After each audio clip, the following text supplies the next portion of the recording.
21 yildan beri shu svet muammosida hali travesdan travesga uydan uyga olish o'tib osiladi, daraxtlarga tegadi haligisin.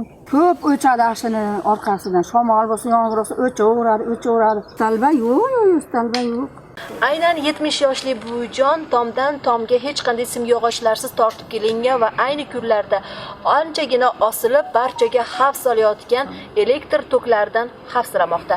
Aynan mana shu murojaatni o'rganish maqsadida Farg'ona viloyati Quva tumani Ro'ziqul qishlog'iga yetib keldik. Mana simlarimiz mana shu ahvoli osilib, mana hadimay bolalar erg'isa qo'l yetadigan bo'lib yotibdi. Keyin sal shamol yomg'ir bo'lsa ham bizniki birpasda o'chadi. 3 kun o'chadi. Hali mana tayanchlar bilan o'rnatilgan yo'q. Simlar osilib yotibdi. Ko'chaga bolalarni chiqargani xavfsirab o'tiribmiz-da. Misol yog'och o'ynaydi, boshqa bola tegib kelsa to'kiryapti. Hikmatni to'kan burdi, mana Xudo saqladi. Hozir biz elektr toklarni shu istal bunaqa yog'och istalba qilib olib kelganmiz. O'zimiz mahalla uchun, o'zimiz pul yig'ib mahalla uchun o'zimizga olib kelganmiz. Yog'och istalba qilib, hammamiz bir-birimiznikidan yog'och sim bilan tomma-tom qilib daraxtga bir nimaga ham tegib qolsa yana svet yo'q o'tiraveramiz. Shu darvozadan chiqishimizga shu simlar shu qo'l yetkidek bo'lib yotibdi-da. Murojaat qildik. Murojaatimizni qabul qildi, dasturga kiritildi dedi. Mana hali ham sim ham tortilgan yo'q. Istalbalar ko'mib qo'yishgan, sim yo'q deyishyapti, boshqa deyishyapti. Patsansani olib kelib qo'yishgan, hali o'rnatilgan yo'q-da. Endi istalbalarni o'rnatishdi. O'nlaymiz, qo'yamiz deganiga 1 yildan oshdi.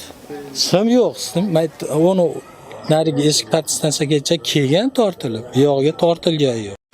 Allaqachon olib kelingan transformator qachon o'rnatiladi-yu, qolgan muammolar qaysi vaqt bartaraf etiladi? Ayni savollar bilan manzilga kelgan mas'ullarga yuzlandik. Hozirgi kunda bajarilgan ishlarimiz 5 ta dona transformator olib kelingan.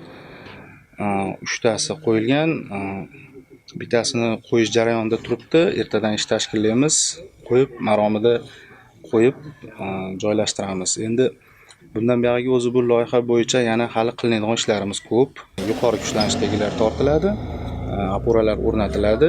Qolgan yaroqsiz simyog'ochlar ham almashtiriladimi shunda? Albatta. Dekabr oyi 4-oy yakunlanadi. Hozirgi qilingan murojaat aynan mana shu Ro'ziqul ko'chasida o'zlaring ko'rib turibsizlar, transformator punkti olib kelib tushirilgan joyda turibdi. Haqiqatan ham tarmoqqa ulanmagan hali. Hozir mana elektr ta'minot korxonasiga topshirig'i berildi. O'zlaringga ham ma'lum qildi. Tez muddatda, bir hafta ichida uzog'ida ushbu transformatorni tarmoqqa ulab, aholiga elektr energiyasini yetkazib berish sifati yanada yaxshilashadi. Undan tashqari qolgan ishlar masalasi bo'yicha tuman hokimligi tomonidan nazoratga olinadi. Yil yakuniga qadar qolgan barcha ishlar to'liq bajarilishini nazorat qilamiz. Aytilgan muddatdan so'ng millar mavzuga albatta yana qaytadi.